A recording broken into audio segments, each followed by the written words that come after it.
लेकिन अब आपको एक अपडेट दे दें, एक्सपर्ट्स का मानना है कि इस शनिवार तक इजराइल अपने कदम आगे बढ़ा सकता है कल। लेकिन जैसे जैसे इजराइल आगे बढ़ रहा है वैसे वैसे उसके दुश्मनों की संख्या भी बढ़ रही है। हमास और हिजबुल्लाह ने तो इजराइल के खात्मे की कसम खाई है।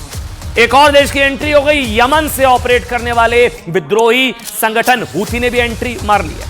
मतलब एक तरफ बेंजामिन नेतन्याहू, दूसरी तरफ आतंकवादियों का गठबंधन हो गया, Hamas plus Hezbollah plus Houthi.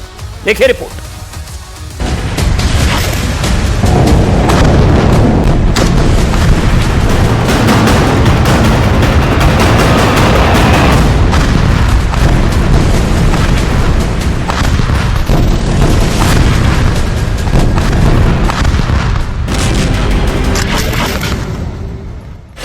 Hamas plus Hezbollah plus Houthi versus Israel.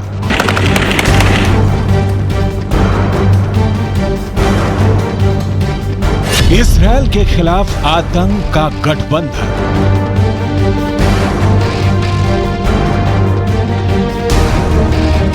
Israel Hamas युद्ध में ईरान की सीक्रेट वॉर।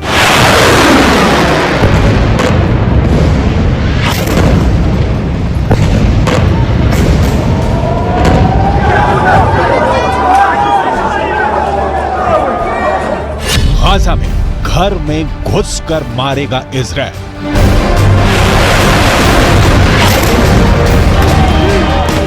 הקרב יהיה קרב ממושך, הקרב יהיה קרב קשה, אנחנו נהיה מדויקים, חדים, קטלניים, אבל יהיו מחירים.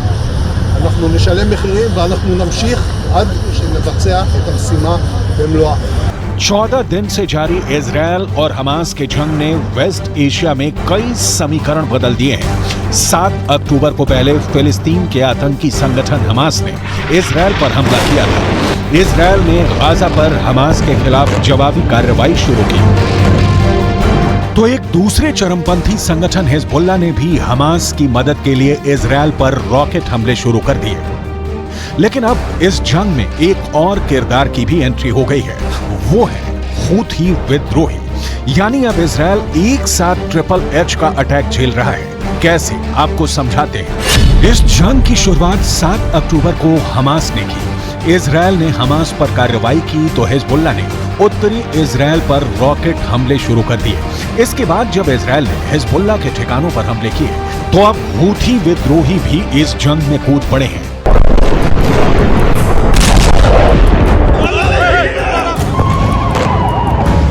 यानी अब इजराइल वेस्ट एशिया के 3 बड़े आतंकी संगठनों के खिलाफ जंग लड़ रहा है। और इस सब में एक कॉमन फैक्टर है कि इन तीनों ही चरमपंथी संगठनों को एक ही देश हथियार और पैसे से फंड करता है, और वो देश है ईरान। यानी एक तरह से ये जंग इजराइल और ईरान लड़ रहे हैं। सीधा सा मतलब है कि इजराइल के खिलाफ एक नहीं बल्कि नए नए वॉर फ्रंट खुलते जा रहे हैं। हम आपको ये तो बता चुके हैं कि इजराइल के खिलाफ कितने चरमपंथी गुट हैं। आइए अब आपको ये भी बता दें कि इजराइल पर के चरमपंथी गुट किन देशों से हमले कर रहे हैं।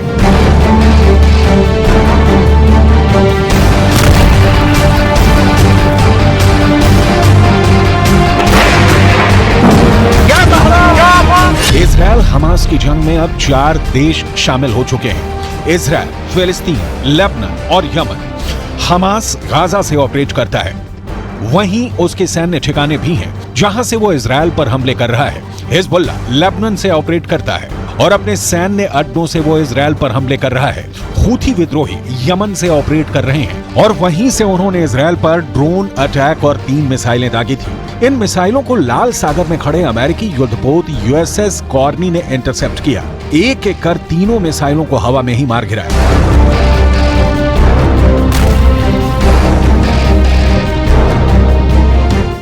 और आप ये भी जान लीजिए कि अचानक हूथी विद्रोहियों ने इजराइल पर हमला क्यों कर दिया। तो इसकी सबसे बड़ी और इकलौती वजह है ईरान। दरअसल हूथी पश्चिमी एशिया के देश यमन का एक विद्रोही गुट है। यमन के 1/3 इलाके पर हूथियों का कब्जा है। हूथी विद्रोहियों में ज्यादातर शिया समुदाय के लोग हैं। ईरान हूथी विद्रोहियों की मदद करता है। हूथी विद्रोहियों के पास 1,80,000 से लेकर 2 लाख की सेना है। हूथी विद्रोहियों को ईरान हथियार और पैसे से मदद करता है। हूथी विद्रोहियों का इजरायल पर हमला ऐसे वक्त में हुआ है जब ईरान के राष्ट्रपति इब्राहिम रईसी ने इजरायल का खात्मा कर देने का ऐलान किया था।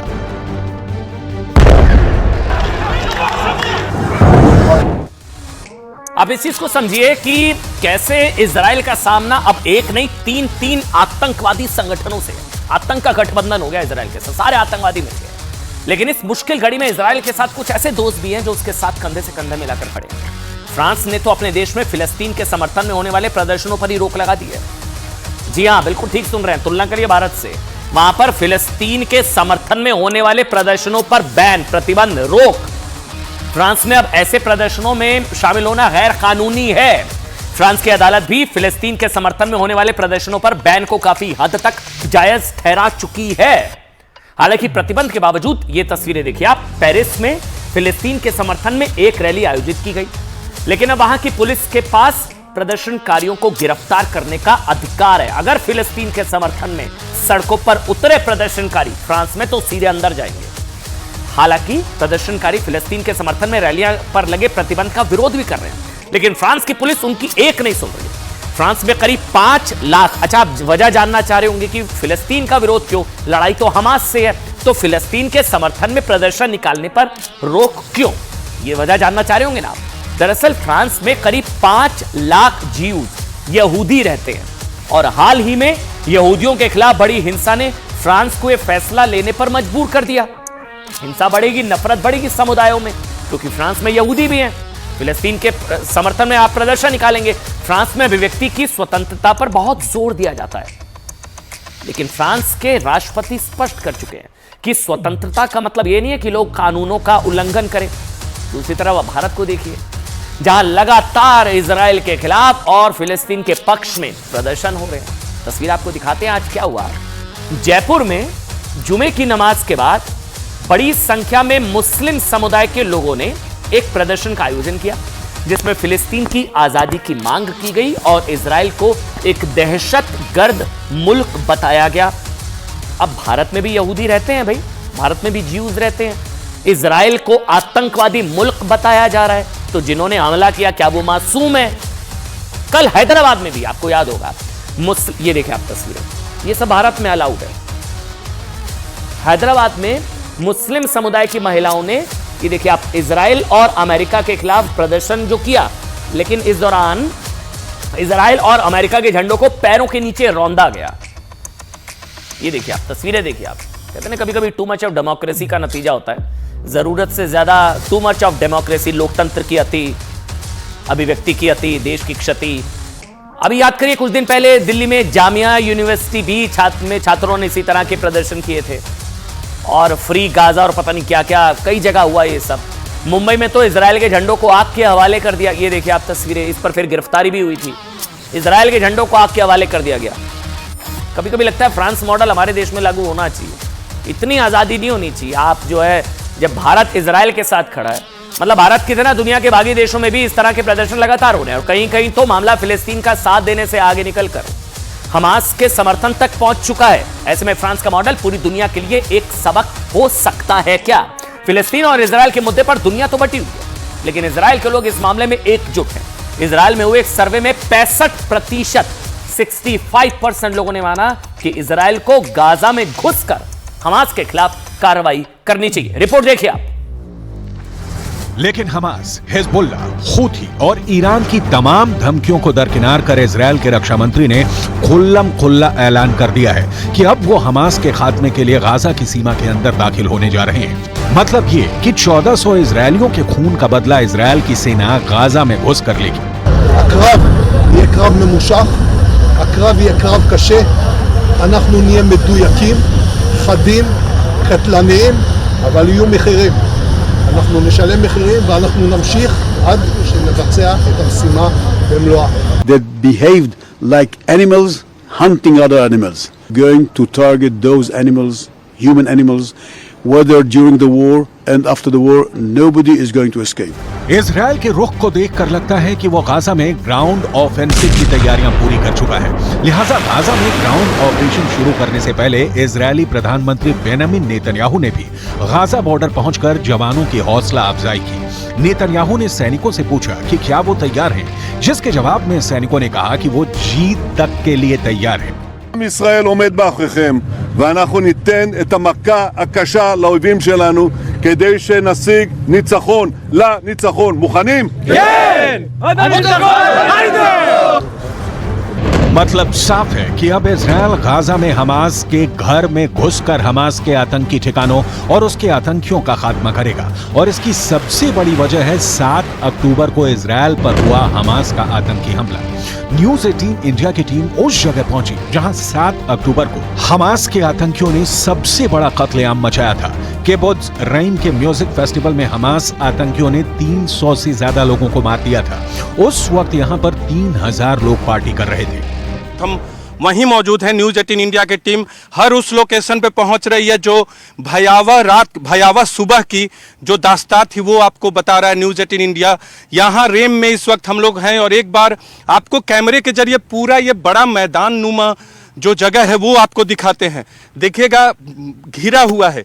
यहाँ नोवा पार्टी का आयोजन था, नोवा म्यूजिक फेस्टिवल का आयोजन यहीं था। लोग डांस कर रहे थे, झूम रहे थे, नाच रहे थे और सुकोत जो फेस्टिवल होता है ज्यूज का उसकी खुशी मना रहे थे। शनिवार का दिन छुट्टी का दिन था और रात भर लोगों ने पार्टी की थी। लेकिन शनिवार को सुबह यहाँ सैकड़ों की संख्या में बड़ी बड़ी गाड़ियों के साथ, मोटरसाइकिल के साथ आतंकी पहुंचते और किस तरह का नर्क यहाँ मचाते हैं वो यहाँ आपको दिख रहा होगा। इसमें कोई शक नहीं कि इजराइल के ग्राउंड ऑफेंसिव शुरू होते ही ये जंग लंबी खींचने वाली है। यानी अभी वेस्ट एशिया से तबाही की और तस्वीरें आनी बाकी हैं।